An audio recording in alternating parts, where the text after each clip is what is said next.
কিশোর গ্যাংয়ের প্রতি আমরা মনে করি প্রশাসন খুবই দুর্বল।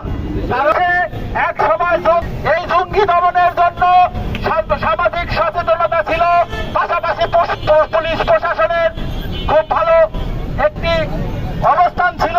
যে কালকেও থানায় গিয়েছিলাম এই সুইপারদের উপর হামলার প্রতিবাদে। এদের যে 3টা অভিযোগে পর্যন্ত আমরা থানায় দিয়েছি, আমার সুইপার ভাইয়েরা দিয়েছে।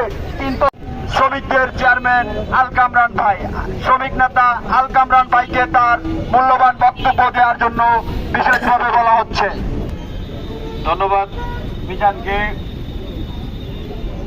আজকের এই মানববন্ধনের সংগ্রামী সভাপতি, উপস্থিত আছেন বিভিন্ন শ্রমিক সংগঠনের নেতৃবৃন্দ, বিভিন্ন কারখানা শ্রমিক ভাই বোনেরা এবং চাঁদাবাজদের আক্রান্তের শিকার